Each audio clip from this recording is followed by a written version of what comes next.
Basi hebu naomba twende kwenye somo la siku ya leo tukaloweza kupata kutoka kitabu kile cha Kumbukumbu la Torati mlango wa 4.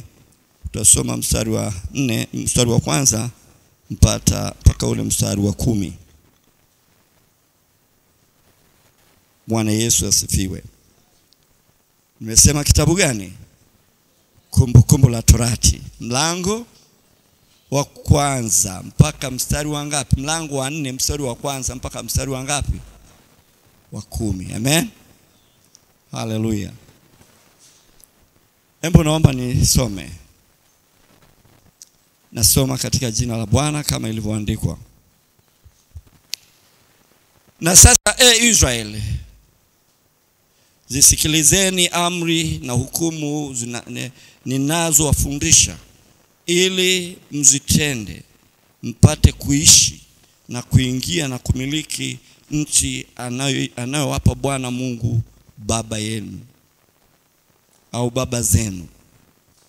Msiliongeze neno naloamuru, wala msiliongeze, mpate kuzishika amri za Bwana Mungu wenu nilizoamuru. Macho yenu yaliona aliyoyatenda Bwana kwa sababu ya Baal Peori. Maana wote waliomfuata Baal Peori Bwana Mungu wako amewaangamiza kutoka kati yenu. Bali ninyi mnaoambatana na Bwana Mungu wenu mnaishi kila mmoja wenu hata leo. Angalieni, nimewafundisha amri na hukumu, vile vile kama Bwana Mungu wangu alivyoniamuru, ili mzitende katika nchi muingiayo ili kuimiliki. Zishikeni basi mkatende, maana hii ndiyo hekima yenu na akili zenu machoni pa mataifa watakaosikia amri hizi zote. Nao watasema, hakika taifa hili kubwa ni watu wenye hekima na akili. Kwa maana liko taifa gani kubwa lililo na Mungu aliye karibu nao kama Bwana Mungu wetu alivyo kila tumuitapo?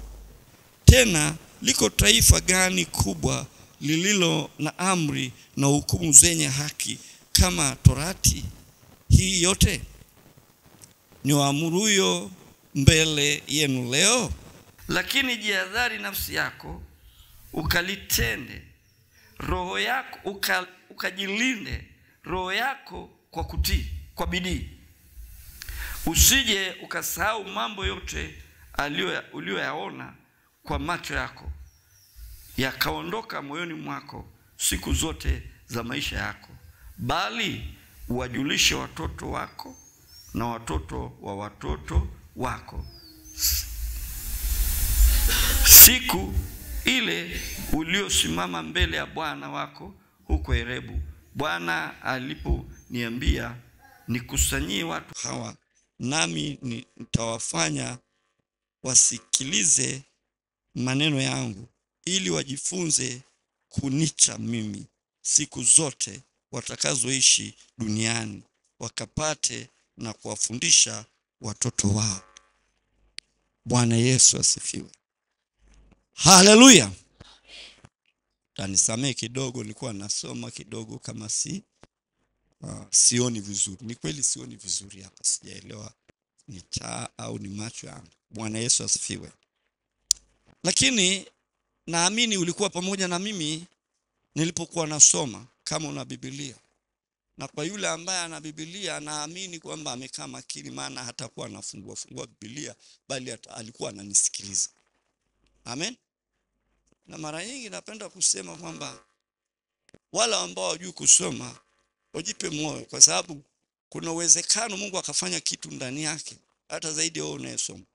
Unajua kusoma, anakuwa mwaminifu kusikiliza na kushika, na ndicho inachotakiwa kwako. Wewe mwaminifu kusikiliza na kufanya nini? Na kushika. Wewe ambaye hujui kusoma, asubuhi ya leo nakuambia kuna kitu cha ziada Mungu ameweka ndani yako.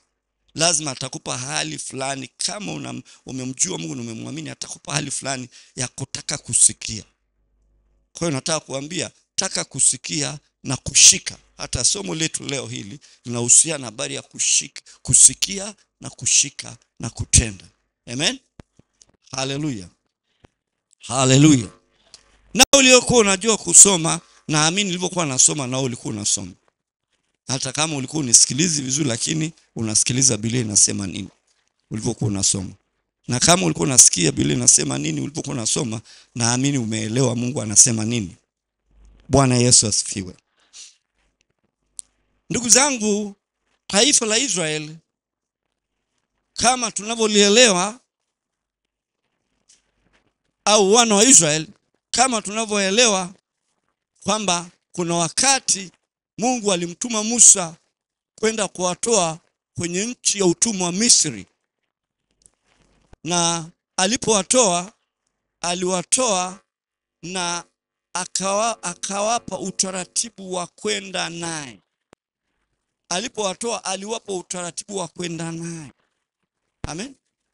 Watu wale kwenda naye, kutembea naye, kukaa naye. Bwana Yesu asifiwe sana. Kwa nini aliwapa utaratibu wa kutembea naye, kukaa naye?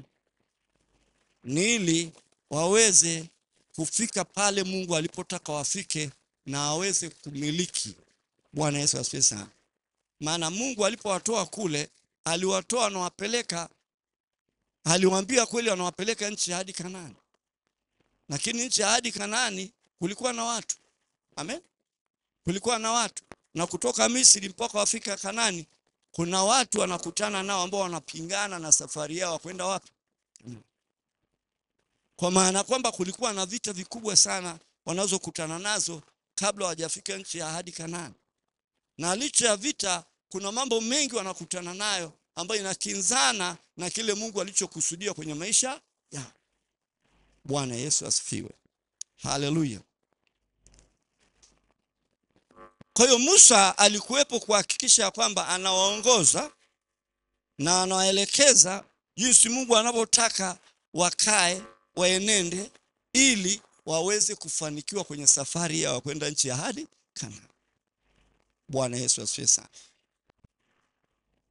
Kwa hiyo Mungu alimpa Musa taratibu, maagizo, amri zake ambazo Musa alikuwa anawafundisha ili waweze kusikia na kuelewa na kutenda. Maana tayari tunaweza kusema wamemwamini Mungu. Wamemwamini nani? Mungu. Unajua zile ishara zote Mungu alizokuwa anafanya huko Misri kabla hawajatoka, alikuwa anafanya ili wana wa Israeli pia waamini ya kwamba ni Mungu wao aliye hai aliwajia na anataka watoe, tena anawatoa kwa mkono wenye nguvu. Amen. Kwa hiyo wamemuona Mungu. Alipokuwa anapiga ile mapigo 10, wana wa Israeli walikuwa wanaona. Amen. Uzao wa kwanza wa Misri walipokuwa wanakufa, Waisraeli wao walikuwa salama, wana wa Israeli wanaona. Amen. Kwa hiyo wamemwamini Mungu. Bwana Yesu asifiwe. Nini ninachotaka kufundisha hapa? Nataka kukufundisha kwa habari ya safari yako wewe baada ya kuokoka, ya kwenda kwa Baba au kuweza kumiliki ukiwa kwenye maisha haya. Amen. Amen. Kwa habari ya safari yako ya kuweza kwenda kwa Baba kama alivyokusudia uende. Maana hapa duniani si hatuna mji udumu. Sisi ni wasafiri, tunapita. Wasafiri kama vile vile walivyokuwa wasafiri wana Israeli. Wasafiri wana Israeli. Tuko pamoja? Haleluya. Kwa hiyo nataka kukufundisha na kuonyesha jinsi ambavyo Mungu anataka uwe. Mungu anataka ukae ili uweze kutembea salama kwenye safari yako ulioanza ya wokovu na kuweza pia kumiliki katika maisha haya. Sasa hivi kuna mafundisho mengi yanayohusiana na habari ya kumiliki. Toa sadaka umiliki. Funga siku kadhaa umiliki. Amen. Kumiliki maana yake ni kutawala. Amen. Kutawala. Kuna mafundisho aina nyingi. Toa sadaka ili uweze kumiliki. Funga uweze kumiliki. Sijui fanya hivi uweze kumiliki. Lakini taratibu za kumiliki ziko ndani ya Biblia. Amen. Bwana Yesu asifiwe sana. Kwa hiyo nikasema nafundisha kwa habari ya safari yako uliyoanza. Maana ulipookoka umeanza safari. Amen. Na safari kuna mahali unatakiwa ufike. Na hapo unapotakiwa ufike salama. Ufike? Tukijifunza kwa Paulo, unaona anampa Timotheo jinsi inavyotakikana atembee, aishi ili naye aweze kumaliza safari yake sana. Yeye anampa picha ya safari yake. Anamwambia Timotheo, mwanangu, mimi sasa hivi naenda kufariki. Naenda kumiminwa. Maana yake nimefika mwisho wa safari yangu. Amen.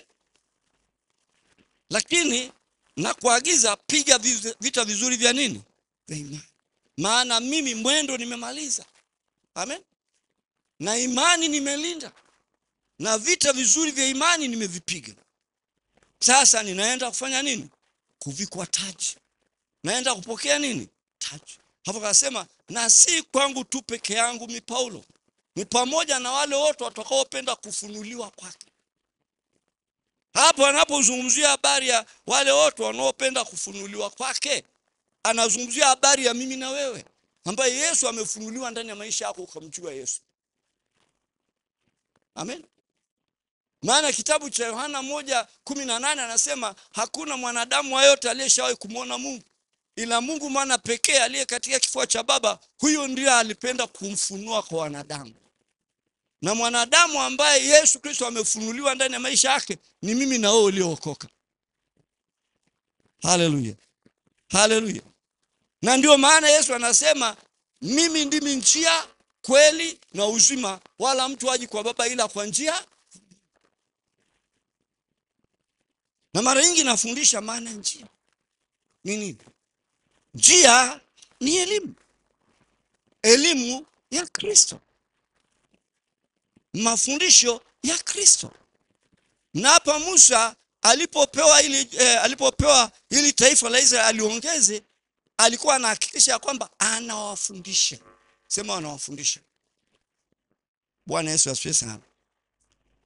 Toka mwanzo wa safari yao na hata safari yao yote, Musa aliokaa nao alikuwa anawafundisha. Alikuwa anafanya nini? Anawafundisha.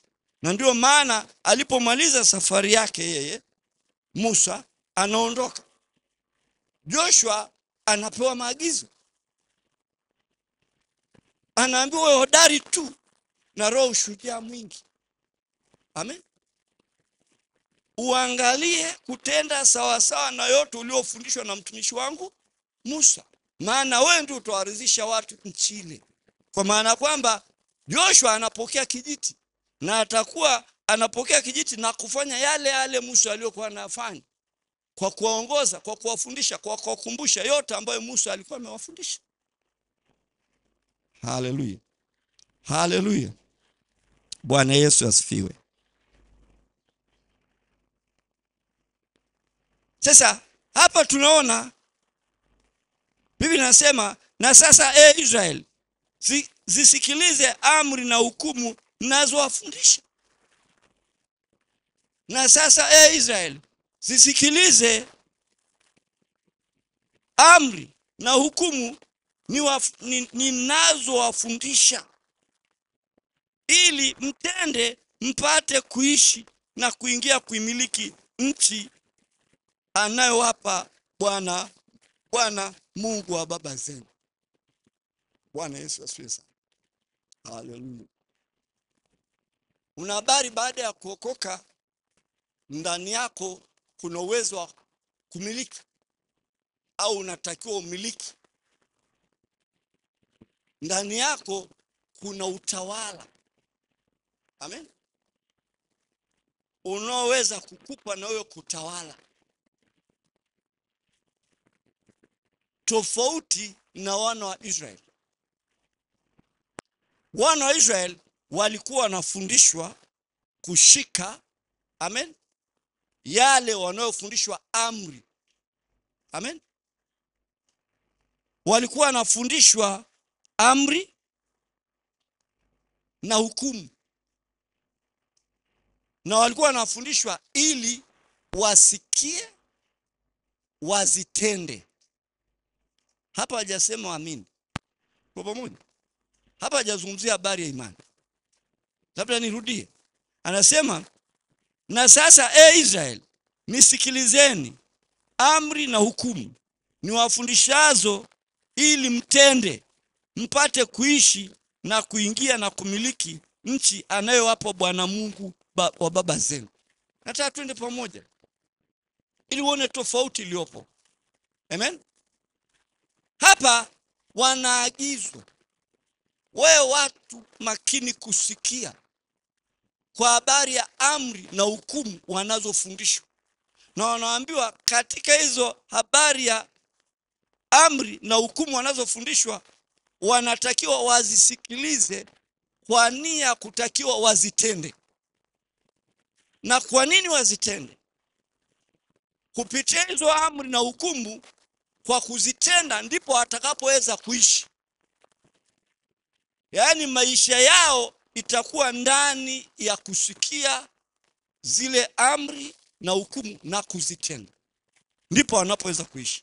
Na ndio maana kwa habari ya kuamini amri hizi, maana kuna wengi mpaka leo wanazishika hizi amri, wanahakikisha wanazishika amri.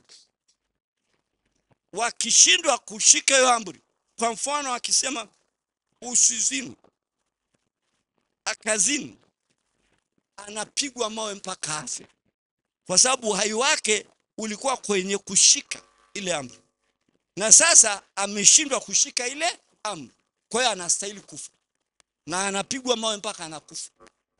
Usiibe, akishikwa ameiba anapigwa mawe mpaka afe, kwa sababu ilitakiwa maisha yake yatategemea jinsi gani anavyoshika ile hukumu na amri alizoambiwa. Na ndio maana wakati Yesu alipokuwa kwenye mwili, alipokuwa anatembea kwenye mwili akihubiri habari ya ufalme wa Mungu, maana yake utawala mwingine, maana amekuja na utawala. Bwana Yesu asifiwe sana. Biblia inasema wakati fulani wakamletea mwanamke ambaye amefumaniwa.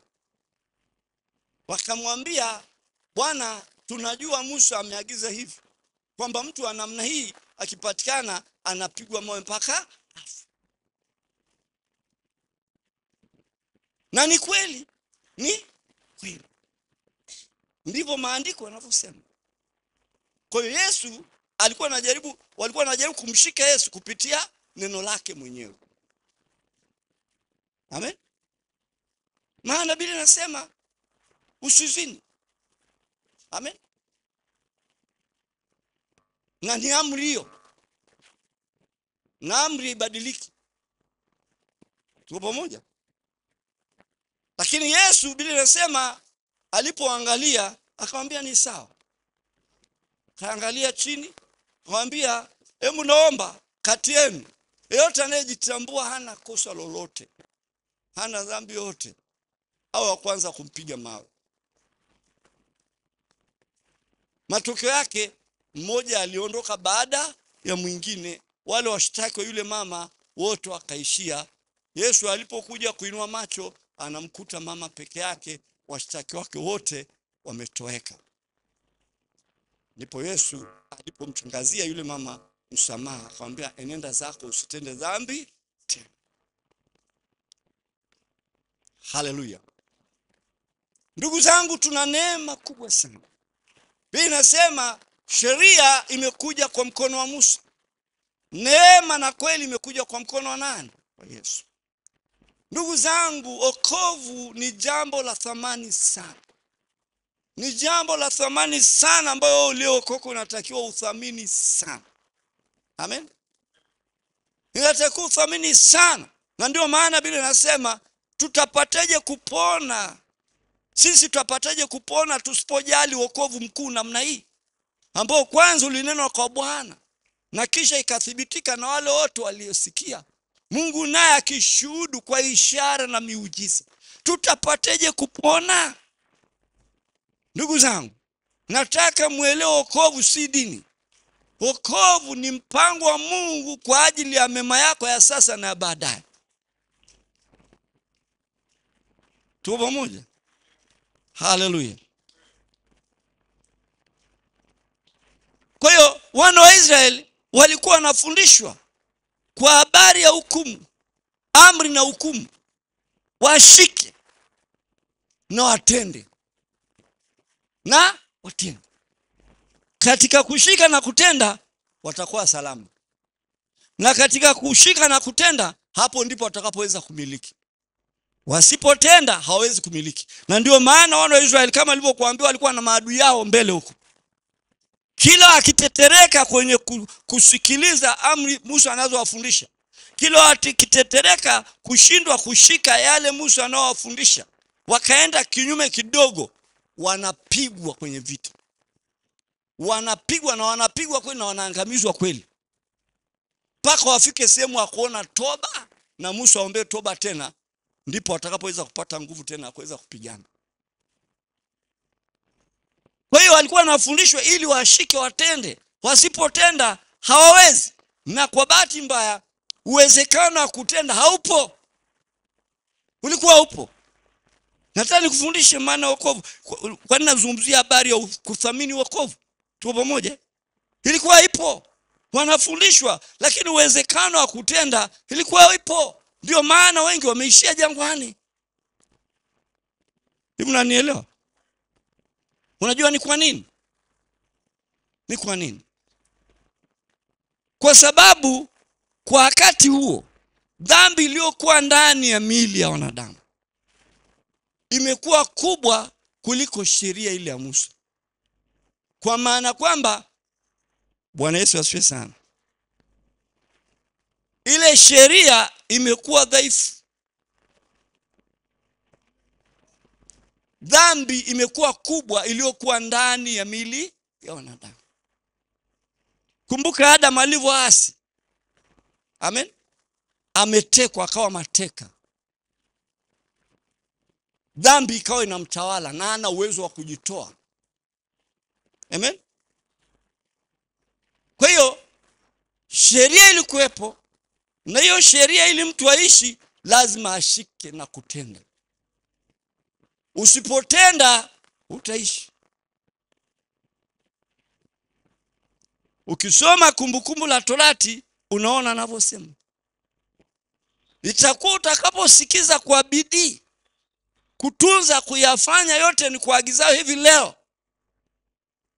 ndipo Bwana Mungu wako atakapokutukuza juu ya mataifa yote, yani atakuinua uweze kumiliki. Tuko pamoja? Na ndipo utakapobarikiwa mashambani na mjini. Kwa hata swala la kubarikiwa ilikuwa hakuna, mpaka uwe mwaminifu kushika yale yote unayoagizwa. Lakini kulikuweko na kazi kubwa. Na ndio maana wengi walikuwa wanashindwa, kwa sababu dhambi iliyokuwa ndani ya mwili wa mwanadamu ni kubwa kuliko ile sheria ya Musa, ambayo ndio iliyomfanya Mungu amtoe Yesu aje duniani avae mwili wenye mfano wa mwili tuliovaa, ili aweze kwanza kuharibu ile kazi yani kuua ile dhambi iliyokuwa ndani ya miili yetu, au kuhukumu ile dhambi, au kuharibu ile dhambi. Bwana Yesu asifiwe sana. Kwa nini? Ili sasa sisi kupitia Yesu tuweze kushika hayo Mungu anayetuagiza.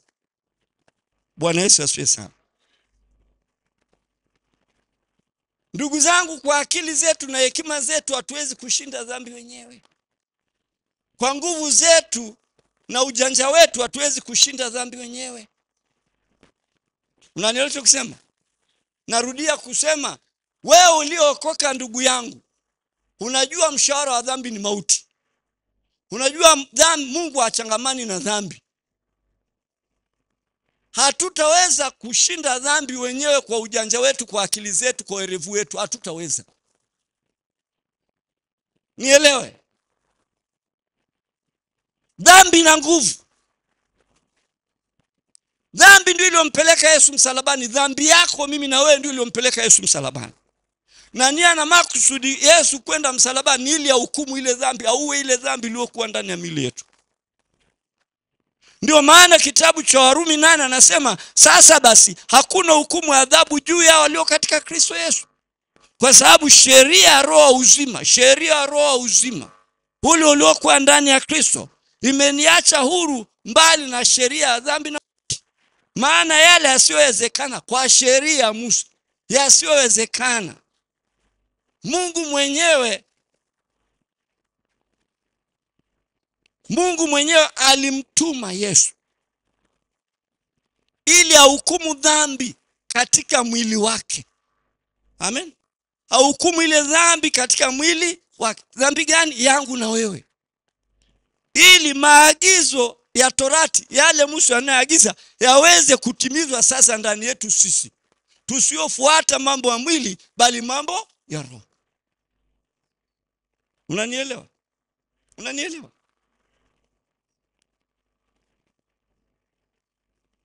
Kwa namna ile Musa alipokuwa anawafundisha wana wa Israeli ili waweze kumiliki,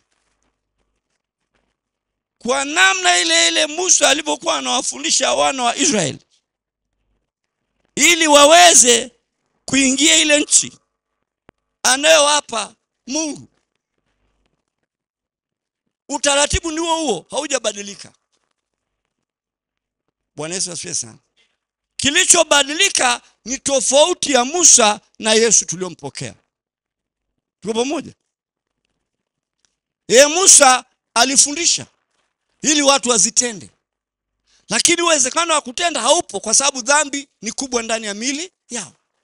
Yesu yeye alipokuja, zaidi ya kutufundisha, nisikilize vizuri, zaidi ya kutufundisha, alifanya kazi kwanza ya kuua ile dhambi iliyo ndani ya mili yetu, ambayo inatufanya tusiweze kushika sheria nani? Tuko nanielewa? Au tusiweze kulitii neno la nani? La Mungu. Ndipo sasa anapotufundisha. Sio mnanielewa?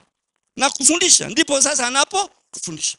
Sasa anaposema dhambi hatuwezi kushinda wenyewe kwa akili zetu na werevu wetu na ujanja wetu, ni kwamba tunapookoka tunaunganishwa na kazi ya Yesu aliyofanya pale msalabani, kwamba Yesu amekufa kwa sababu ya dhambi zetu. Tunapobatizwaga tunaungana na kile kifo cha Yesu, kufa msalabani na kuzikwa. Amen. Haleluya. Bwana Yesu asifiwe sana. Tunapounganika naye kwa tendo hilo la kwenda kufufuka, kwa tendo la ubatizo, tunaungana naye katika upya maisha yetu. Amen. Bwana Yesu asifiwe sana. Haleluya. Tunapomaliza ile kazi ya ubatizo, maana yake tumemaliza kazi Yesu aliyofanya pale msalabani kwa ajili yetu. Kinachotakiwa kufanyika baada ya kumaliza ile kazi ni kufundishwa. Ni nini? Ni kufundishwa. Utaratibu ni ule wa Musa, lakini tofauti inakuwepo kati ya Musa na kati ya wana wa Israeli wakati ule na sisi tuliokoka. Tofauti ipo kwamba tukishaungana na Yesu ndipo tunapofundishwa. Tuko pamoja? Kumbuka, ulipoungana na Yesu uliungana na Yesu kwa njia ya imani. Kwa njia nini? Mkahubiri injili kwa kila aaminie na kubatizwa atafanya nini? Aaminie na kufanya nini? Aaminie na kufanya nini? Aaminie na kubatizwa ataokoka. Kwa hiyo uliamini injili, ulisikia injili ukaamini, na injili ni neno la msalaba, na neno la msalaba ni kazi Yesu aliyofanya msalabani. Uliposikia ukaelewa ukaungana naye, ndio maana ulipookoka tu, ulipomkiri Yesu kwa Bwana mwokozi maisha yako, tunakwambia sasa tunakubatiza. Tunafanya nini? Tunakubatiza. Kwa nini? Tayari ulishaamini. Umeamini, unaungana na Yesu pia kwa kazi ya msalaba. Ukishamaliza kazi ya msalaba kwa njia ya ubatizo, tunakuketisha, tunakufundisha. Sasa tunapokufundisha ukasikia, ukaelewa, ukaamini, ukatenda, uwezo wa kumiliki unakuweko ndani ya maisha yako. Uwezo wa kurithi ile nchi unakuwa ndani ya maisha yako. Sio nje pale. Uwezo wa kushinda dhambi unakuwa ndani ya maisha yako. Hatuwezi kumiliki kiujanja. Kama nilivyokuambia, wengi wanadanganya watu, toa sijui chukua maji, sijui fanya nini. ili umiliki. Tunatangaza umiliki. Umiliki. Hakuna shortcut kwa Mungu. Mungu ana utaratibu wake umenyoka. Lazima ufuate taratibu zote zilizowekwa. Kwa hiyo unapobatizwa ukamaliza, kaa chini ufundishwe. Utakapofundishwa, neno la Mungu likaingia ndani yako, ukaamini, bana imani ulishaamini. Tuko pamoja ulipohubiriwa injili, tuko pamoja. Ukaendelea kuamini ilo neno unalofundishwa.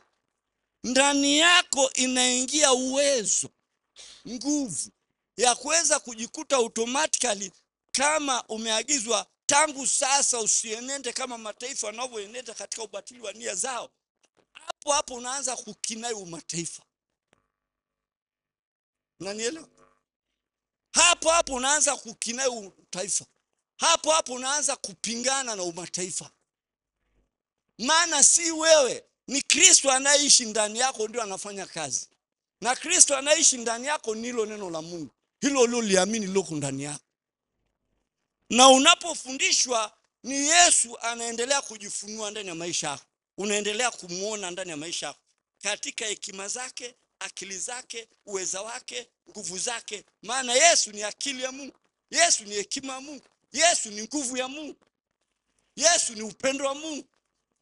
Unanielewa? Anaendelea kujifunua ndani ya maisha yako. Na akijifunua ndani ya maisha yako, Yesu ni nguvu. Asipojifunua ndani ya maisha yako, haiwezekani. Hii taa sasa hivi inaweza ikakaa hapa tu ni taa. Lakini kama haijifunui kwa kuwaka, haina kazi, wala si taa, haiwezi kufukuza giza. Lakini ikiwaka, tunasema ni taa, na kazi ya taa ni kufukuza nini? Giza. Sasa Yesu anapojifunua ndani ya maisha yako, ndani ya maisha yako, Yesu ni nguvu inaweza kuwaka kama taa. Na ikiwaka kama taa, inaondoa kila aina uchafu ambao Mungu hataki. Inaondoa kila aina nguvu ya shetani ambayo Mungu hataki. Ndio maana Biblia inasema ndani yake ndimo kulimo uzima. Na ule uzima ndio nuru ya watu. Nuru ni ule uelewa juu ya kile unachokiamini. Na anasema ukipata ule uelewa inakuwa kama nuru. Na ikiwa kama nuru inafukuza nguvu za giza. Ndio maana anasema nuru yang'aa gizani wala giza halikuweza nuru. Na ukung'aa au kuelewa haiji kimiujiza kama tunaowekea mkono watu wakapona. Ni lazima uketi chini ufundishwe. Unapofundishwa taka kusikia na kuelewa. Ukisikia na kuelewa na kuweka imani pale, ni nguvu imeingia ndani yako. Lakini tukikimbia tu, hatutulii tufundishwe, tuelewe, utakuwa mboga ya shetani kwa kukudanganya, kwa kukutumikisha kwenye dhambi, kwa kufanya uwe mtaifa tu na umeokoka. Jina la wokovu Bwana asifiwe, lakini mtaifa tu, maana huwezi kushinda hizo roho za mataifa. Unanielewa? Ndio maana anasema hivi, sikiliza vizuri. Anasema kwenye kitabu cha Efeso 4:17. Nasema neno hili. Hapo sasa anasema na mtu aliyookoka. Kama Musa alivyokuwa anasema na wana wa Israeli. Tuko pamoja? Musa anasema na mtu aliyookoka, sasa umeokoka sasa. Baada ya kuokoka kuunganishwa kazi ya msalaba na ukamaliza na ukaketi chini kufundishwa. Katika kufundishwa uliokoka anaanza kwa kuambia. Nasema neno hili, tena nashuhudia katika Bwana. Tangu sasa msienende kama mataifa wanavyo katika ubatili wa nia, ambao akili zao zimetiwa giza na wamefarikishwa na uzima wa Mungu kwa sababu ya ujinga ulio ndani yao. Ambao wakisha kufa ganzi wanajitia katika ufisadi wapate kufanyiza kila namna uchafu kwa kufanya nini? Kwa kufanya nini? Kwa kufanya nini? Hapo mbele anasemaje? Bali ninyi sivyo mlivyomjifunza Kristo. Ikiwa mlisikia mkafundishwa katika yeye, mvue kwa habari ya mwenendo wenu wa kwanza, utu wa zamani unaoharibika kwa kufuata tamaa zenye kudanganya. Uwezekano wa kuvua utu wa kale haupo mpaka ukae chini, usikilize, ufundishwe, uelewe. Na sasa hivi kanisa limechanganyikiwa. Watu wana jina la wokovu, lakini mataifa watenda dhambi wazuri tu, waovu tu, waongo. Wengine ni wezi, wengine hata wanafika kuwa wasinzi, kwa sababu huwezi kushinda roho usinzi. Usinzi ni roho, na kama ni roho ni nguvu, na kama ni nguvu maana yake kikutawala, maana yake nguvu ya Yesu haipo, maana yake roho ya Yesu hayupo, na ndio unafuata mwili. Maana hayo mambo yakiwepo, maana yake unafuata mwili. Unanielewa chokisema? Haleluya. Kwa anasema bali ninyi sivyo mlivyomjifunza Kristo, ikiwa mlisikia mkafundishwa katika yeye kama kweli ilivyo katika Kristo Yesu. Sio mafundisho tu. Kuna watu wana mafundisho mazuri tu, mengi waliojipangia kwa utaratibu wa hekima zao, lakini watu wabadiliki, wanatawaliwa na dhambi tu. Ni madunia tu, wapagani tu. Usilale hapa, unapagani tu. Huwezi kushinda dhambi mwenyewe. Ndio maana Yesu amekufa msalabani. Lazima ukubali kukaa chini ya Yesu ili akushindie dhambi. Maana aliyeshinda dhambi ni Yesu. Aliyekufa kwa ile ya dhambi yako mimi na wewe ni Yesu. Lazima ukubali kukaa chini yake. Ukubali awe Bwana na Mwokozi wa maisha yako.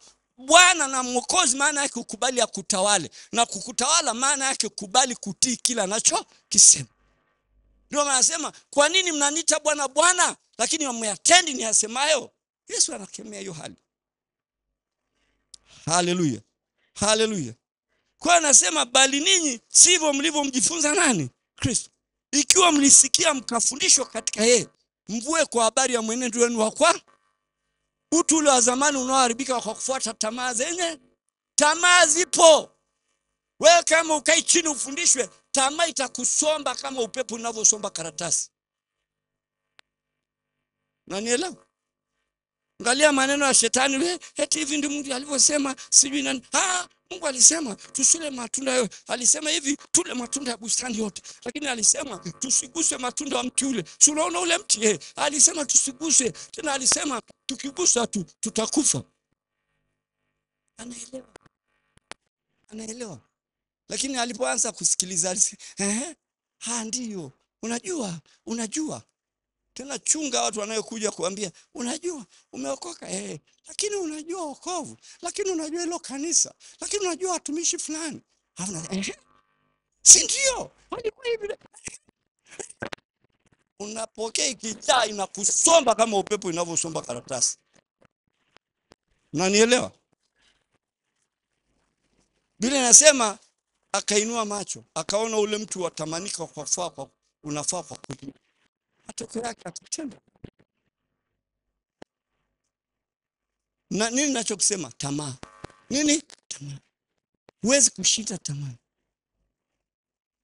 Huwezi, hata mwili huu ni adui.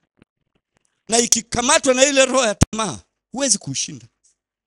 Huwezi kushinda. Paka Yesu auwe ile dhambi, auwe kila kitu kilichoko ndani yako. Asipoua, tamaa inakusomba tu. Ndio anasema kwamba tangu sasa usienende kama mataifa wanavyoenenda katika ubatili wa nia zao, ambao akili zao zimetiwa giza nao wamefarikishwa na uzima wa Mungu kwa sababu ya ujinga ulio ndani yao, ambao akisha kufa ganzi wanajitia katika ufisadi, wafuatilia kufanyiza kila namna uchafu kwa kutamani. Kila namna uchafu kwa kutamani. Bali wewe sivyo ulivyomjifunza Yesu. Kama ulisikia ukafundishwa katika yeye, vua yule mtu wa zamani. Mtu wa zamani nani? Ni ule mwenendo. Ule, ukiona mtu ameokoka lakini maisha yake anayeishi ni yale ambayo hajaokoka. Alikuwa mwizi kabla hajaokoka. Ameokoka bado ni mwizi. Hajavua utu wake. Hajaanza maisha mapya, bado anaishi kwenye maisha kale.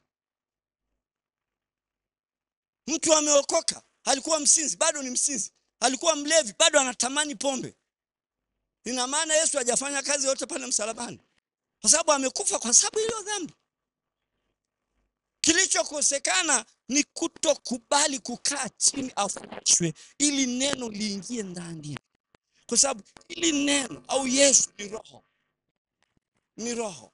Na ni roho yenye nguvu zaidi ya roho zote. Unanielewa? Ndio maana kitabu kile cha Yohana 6 mstari wa 63 Yesu anawaambia wale Wayahudi waliokuwa wanamsikiliza Yesu, wanamsikiliza alafu wanafanya hivi. Yaani wanamsikiliza alafu anapeleka masikio yao kwenye mafundisho ya mapokeo ya dini yao. Kwa hiyo sasa wanakaa hapo katikati. Matokeo yake wakashindwa kuamini maneno ya Yesu. Yesu akamwambia hawa hawezi kutembea na mimi hao. Akasema hawa hawezi kutembea na mimi hao. Kwa nini? Hawezi kutembea maana hawalikubali ile neno la Yesu. Wanasikiliza kweli lakini waamini. Tuko pamoja? Na kwa sababu waamini hawatakuwa watenda. Yesu anasema ngoja niwapime hao. Fanya kukaa kwa ujanja hapa. Yesu anaona mioyo ya watu. Kwa hiyo alipokuwa anakaa anaelewa tu yule yuko hivi yule yuko hivi. Yesu akaangalia akasema ngoja niwapime hao. Puzi hao nataka nao kubebana na mzigo usio na maana au na faida. Mwambia kuanzia leo lazima mtu ale nyama yangu na kunywa damu. Mtu akinywa damu yangu na kula nyama yangu atakuwa na uzima ndani yake. Mtu asiyekula nyama yangu na kunywa damu hana uzima ndani yake. Huyu mtu anatuambia tule damu. Tule nyama yake, tunywe damu yake. Bwana Yesu asifiwe sana. Biblia inasema baadaye wakaanza kumnung'unika. Anasema tule nyama. Mnalinung'unikia neno. Mbona mnanung'unika nini kwa nini? Mnanung'unikia neno. Itakuwaje mtakapomuona mwana Adam akirudi alipotoka? Maana anawaambia iko kitu ambacho mtakosa nyinyi. Hamtamuona mwana Adam akipaa wala atakaporudi, hamtamuona. Anawaambia maneno haya anawaambia ni roho, tena ni uzima. Mwili haifai kitu. Lakini kuna wengine miongoni mwenu wasioamini. Wapo wasioamini. Maana Yesu alijua tangu mwanzo ni nani anayemwamini na ni nani atakayemsaliti. Kwa hiyo kuna wengine hata Yesu anapofundisha yeye anapanga namna ya kumuua Yesu. Humo kwenye kundi. Yesu anapofundisha wanaanza kupigana mafundisho ya Yesu kupitia mafundisho ya huko duniani, mapokeo ya dini huko, dini yao. Hebu unanielewa? Nini nilichokuwa nataka kufundisha pale? Yesu anawaambia maneno haya, anawaambia ni roho. Tena mwili haifai. Yesu akamwambia baadaye Biblia inasema wengi miongoni mwa wanafunzi wa Yesu wakarejea nyuma wasiandamane naye tena. Yesu akaangalia akasema bado nitachuja. Mwambia na ninyi mnataka kuondoka? Petro akamwambia twende kwa nani? Si tumeamini, tumesadiki, tumejua ni mwana wa Mungu, tena tumeamini neno lako. Twende kwa nani? Haleluya. Haleluya. Ninachotaka kusema mafundisho ya neno la Mungu kama ilivyo ni roho. Nikwambia si kila fundisho. Ndio anasema ikiwa mlisikia mkafundishwa katika kama kweli ilivyo katika Kristo Yesu. Maana kuna mafundisho mengine sio ya kweli. Na kama sio ya kweli labda yamegoshiwa, haiwezi kukubadilisha. Taka mafundisho ya kweli, neno la Mungu kama lilivyo. Na watu wengi sasa hivi hawataki neno la Mungu kama lilivyo. Kwa sababu ya tamaa nafsi zao, wanachanganya, wanataka michanganyo. Hakuna safari kwa habari ya michanganyo. Ndio maana Yesu anasema ile njia ni nyembamba na ina miiba na waionao ni wachache. Njia ni pana na wapitao ni wengi, lakini yote inaenda wapi? Potofu. Njia nisha kufundisha ni elimu. Watu wanapenda elimu tu iliyowekwa na akili za kibinadamu na ujanja wa kibinadamu. Matokeo yake ndio anapenda. Hawataki neno la Mungu kama lilivyo. Maana neno la Mungu kama lilivyo linakuchonga ukae kama Mungu anavyotaka. Haleluya. Haleluya. Kwa hiyo neno la Mungu ukilisikiliza, mafundisho hayo ukiyasikiliza, ukayaamini na ukakubali kutenda, na ndani yako kuna uwezo wa kutenda, maana Yesu ndio atakuwezesha. Kwa pamoja. Anasema roho itendaye kazi ndani ya wana. Anasema hii roho ya Kristo inatenda kazi. Kama roho ya shetani inavyotenda kazi ndani ya watu, ndivyo roho ya Kristo anapotenda kazi ndani yetu. Yaani haya mafundisho yakikaa ndani yetu, kaweka imani pale, tukakubali kufanya kama inavyosema, ni nguvu ya kutuwezesha. Unavyoona watu ambao wanatawaliwa na vitu vilivyo kinyume na Kristo, ni kwa sababu kuna kipenyo ameacha, roho ya adui ikaingia ndani yake, aidha kwa kupitia mafundisho ya uongo au kupitia nafsi zao na tamaa zao. Hivi unanielewa? Roho ya shetani akaingia, na akiingia lazima afanye kazi ndani. Ukisoma kitabu cha Efeso 2 anasema hivi: zamani tulikuwa wafu kwa sababu ya makosa ya dhambi zetu ambayo tuliziendea zamani kwa kufuata kawaida ya ulimwengu huu, na kwa kumfuata, sikiliza, na kwa kumfuata mkuu wa uwezo wa anga, roho yule atendaye kazi sasa ndani ya wana. Kwa hiyo mtu ukishafika kuwa kinyume na neno la Mungu, hata kama umeokoka umeamini, lakini unafika kuwa kinyume na neno la Mungu, unakuwa mwasi, kupingana na hilo neno, ni mlango wa roho nyingine kuingia itakayetenda kazi ndani yako kwa siri. Utajikuta tu uwezo wa kutii kile Kristo anachokuagiza haupo, kwa sababu ndani yako kuna roho nyingine ambayo inahakikisha inafanya kazi ya upande ule mwingine. Na ndio maana tunapookoka inatakiwa pia tujilinde na mafundisho ya uongo. Unanielewa? Kwa sababu kila fundisho ni roho. Kila fundisho ni nini? Na kama kila fundisho ni roho, ni nguvu. Na kama ni nguvu, inatenda kazi kwa nafasi yake.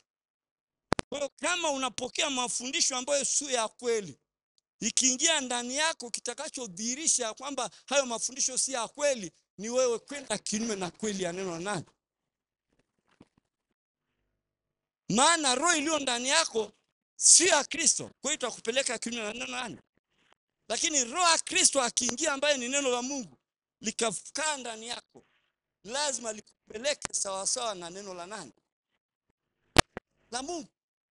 Ndio maana Daudi anasema, neno lako nimeliweka moyoni mwangu ili nisije nikakutenda. Neno lako ni taa ya miguu. Na Yohana anawaambia vijana, nawakia ninyi vijana kwa sababu na nguvu, na neno la Mungu linakaa ndani yenu, nanyi mmemshinda yule mwovu.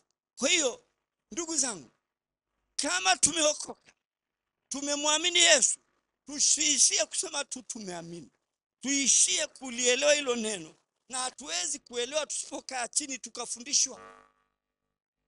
Na tukilielewa hilo neno, tukaamua kutenda kama inavyosema, tuna uwezo wa kutenda. Maana wa kutuwezesha ni Yesu, ni hilo neno lokaa ndani yako, maana hilo neno ni nguvu. Ndio maana Paulo anasema, nayaweza mambo yote katika yanitiaye. Anayemtia nguvu ni Yesu, na Yesu ni hilo neno aloliamini. Na neno la Kristo likae kwa wingi mioyoni kwa imani. Kwa imani. Bwana Yesu asifiwe. Haleluya. Kwa hiyo ndugu zangu, tofauti kubwa tulionayo kati ya sisi tuliokoka na wale ni kwamba sisi tumeamini. Na tumemwamini nani? Tumemwamini Yesu. Amen. Na tumekubali kuwa Yesu ni Bwana na Mwokozi wa maisha yetu. Amen. Kwa maana nyingine tumekubali atutawale. Na kama tumekubali atutawale, kutawala kwake kwetu kutajidhihirisha pale tunaposikia anavyosema na kuamini na kuamua kutenda kama anavyosema. Haleluya. Haleluya. Ndio maana Isaya 1:19, mkikubali na kutii mtakula mema, mkikataa na kuasi mtafanya nini? Haleluya. Tuna tofauti. Na ndio maana ukikuta ya mafundisho mengi ya uongo, wanaweka sana Agano la Kale. Na wakati watu hawezi, kama utafundisha tu hayo, usifundishe habari ya neno la msalaba ili watu waamini neno la msalaba, hawezi. Hatuwezi kutii hizo sheria. Watu hawezi kushika hizo amri. Mimi kipindi kabla sijaokoka nilifundishwa amri 10. Tena nilifundishwa miaka 2. Halafu ili ubatizwe Unaambiwa paka utamka amri kuu. Ukishamaliza sasa, okay, huyu tiki, unaweza kumbatiza huyu, unaweza kumbatiza. Kwa nini? Amejua ameshika amri. Siku hiyo hiyo nabatizwa, siku hiyo hiyo navunja. Siku hiyo hiyo. Tena nakumbuka kipindi hicho nabatizwa kulikuwa na kitu inaitwa disco. Yaani na disco inachezwa usiku wote na huko na mapombe na kila kitu na kila kitu, kila uchafu. Siku hiyo unavunja yote. Na ukishamaliza siku, ukianza siku ya kwanza bado ubatizo ni mtindo mmoja, dhambi kama kawaida. Huwezi kushinda. Huwezi kushika hizo amri. Na unaelewa kabisa kuiba ni kosa, lakini unaiba tena unafurahia.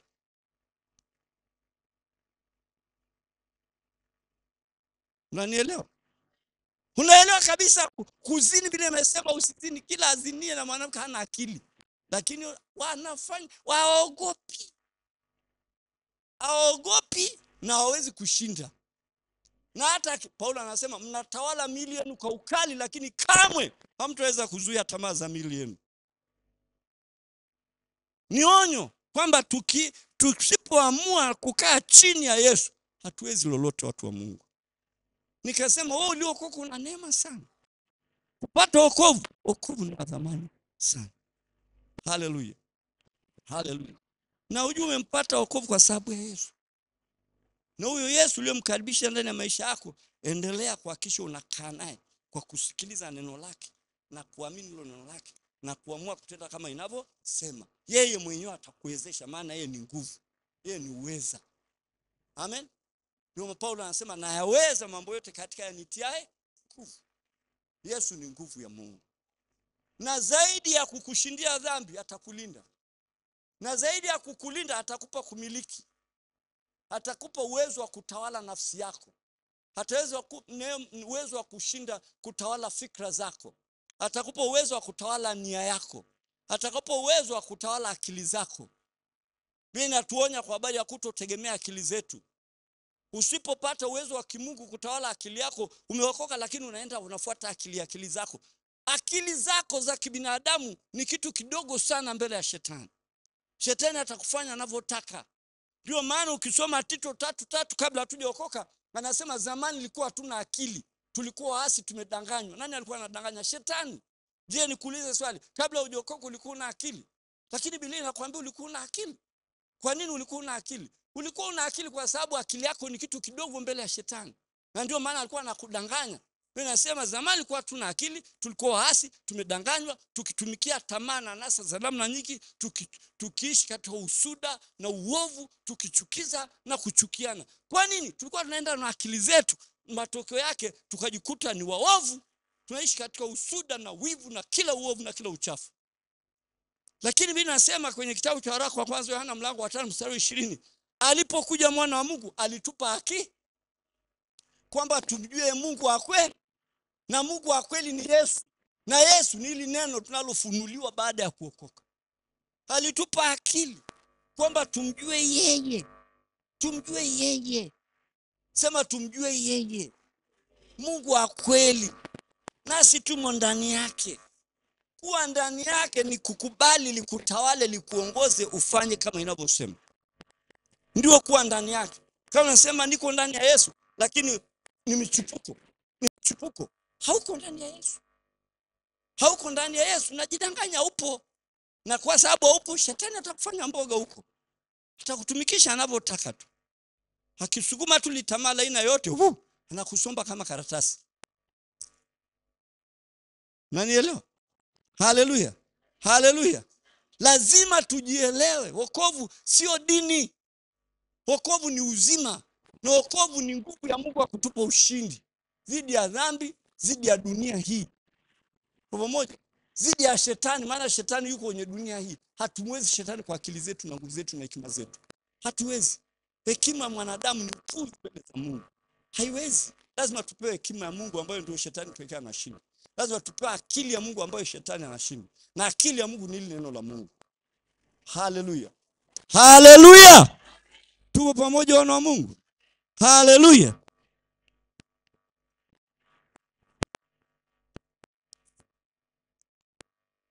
Mwambie mwenzako wewe ni mshindi zaidi ya mshindi. Ukikaa ndani ya Yesu. Ukikaa ndani ya Yesu. Tusikae ndani ya Yesu kwa maneno, ndugu zangu. Ukae ndani ya Yesu, maana yake tukae ndani ya neno. Tukubali neno la Mungu litutawale. Bwana Yesu asifiwe. Haleluya.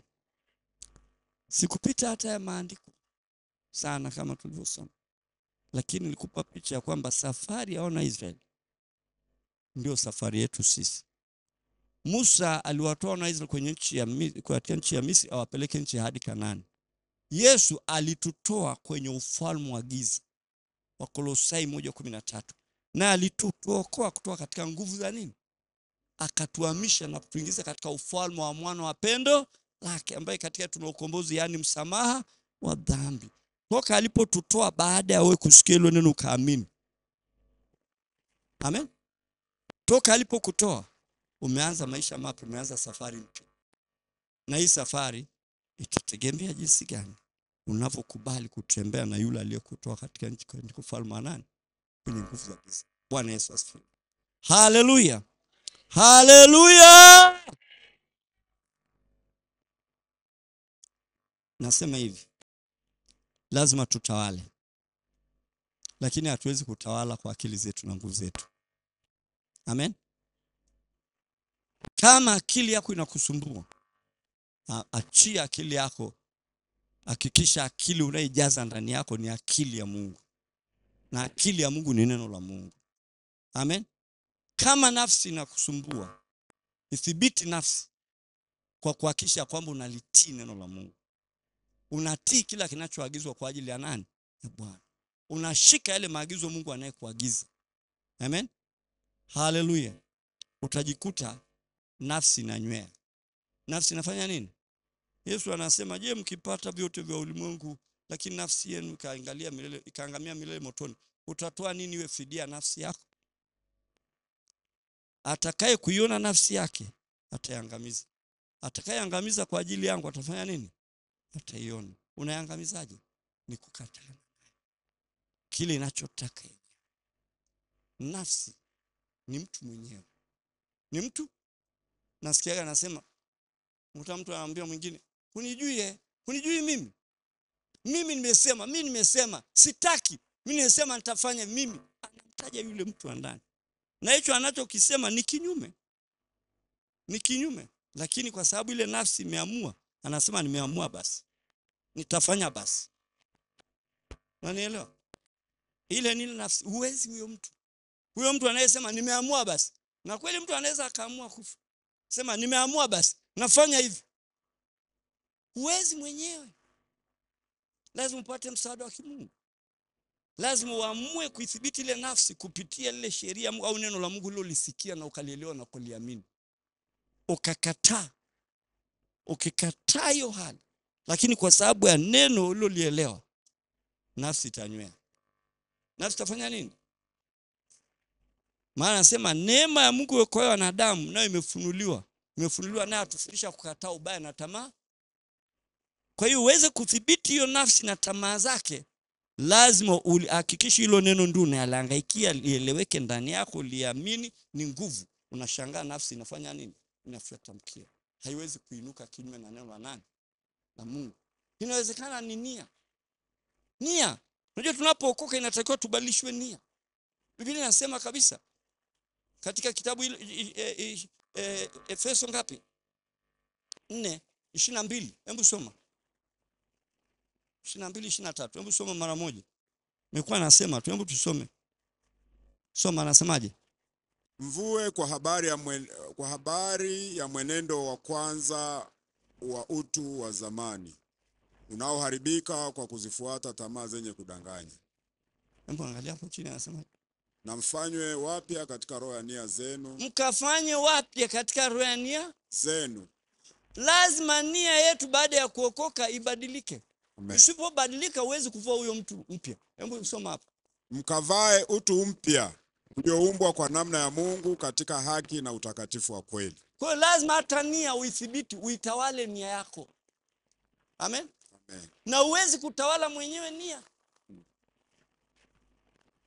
Kama usivyoweza kutawala nafsi yako wewe, Nikupa mfano, anasema mimi nimeamua hivi. Anaamua hata kufa. Anasema nimeamua basi, nimefanya basi. Amen. Huwezi kushinda nafsi yako mwenyewe ikiamua. Amen. Amen. Na hata nia, lazima nia ibadilishwe. Uamue kugeuza nia. Uwe na nia ya Kristo. Yaani uwe na nia ya kutaka kumpendeza Mungu.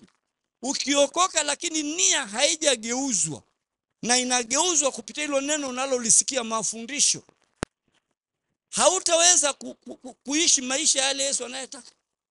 Anasema maisha ya utakatifu, hutaweza. Anasema mkavae utu mpya ulioumbwa kwa namna katika haki na utakatifu wa kweli. Kuumbwa ni katika ile hali ya kufundishwa ili uweze kupata ule utakatifu. Kama nia yako haijakubali kutii, kunyenyekea, yani hujakubali kutii, kunyenyekea ili ufundishwe, ili uelewe neno, hutaweza kukubalika nia. Unashangaa tu nia inainuka, unataka kumpendezesha mtu. Nia inainuka, unataka kupendezesha nafsi yako. Nia inainuka, unataka kupendezesha dunia. Mtu anakuja anakuambia, ndugu yangu, unajua wewe ndio rafiki yangu, au wewe ndio ndugu yangu, na shughuli na hii na hii na hii na hii. Nisipokuona kwangu, kwa kweli undugu umeisha. Nisipokuona kwangu, urafiki umeisha. Unapiga mahesabu. Kweli. Na hicho anachokuambia, kama jana nimepata kadi jana. Kadi fulani. Lakini kadi yenyewe iko nje, inanishirikisha vitu ambavyo ni kinyume na neno la Mungu. Hivi unanielewa? Tunaweza kusema sasa itakuwaje? Sema fulani atanielewa. Mimi ndugu yangu atanielewaje? Na kwenye hiyo shughuli fulani asiponiona itakuwaje? Sasa pale utakapoamua kwamba sasa kwa sababu fulani asiponiona itakuwa mbaya, au ndugu yangu asiponiona nikishiriki mambo yake itakuwa mbaya, hapo unatafuta kuwa na nia ya kumpendeza nani? Mtu badala ya nani? Umeshindwa kudhibiti nia yako. Na wengi wana nia kupendezesha dunia. Wengi wanashindwa wokovu kwa sababu nia iliyo ndani haijabadilika kuwa na nia kumpendeza Mungu. Paulo anasema iweni na nia ile ile iliyokuwa ndani ya nani? Ya Kristo Yesu. Nia ya Kristo mwanzo mpaka mwisho.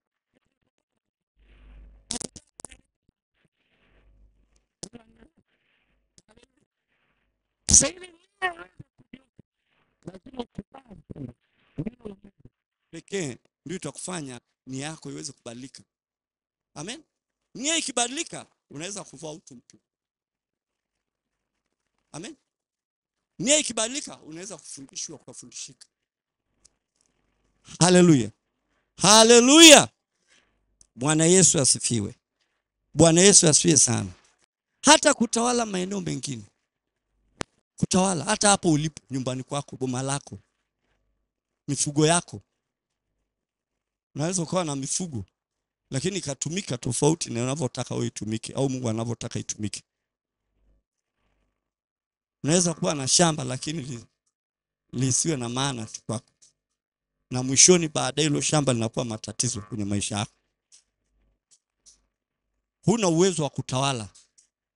Ukishakuwa na uwezo wa kutawala, anayepigana sio wewe, ni Mungu ndiye atapigana zidi ya hilo shamba lako, zidi ya vitu vyako ulivyonavyo.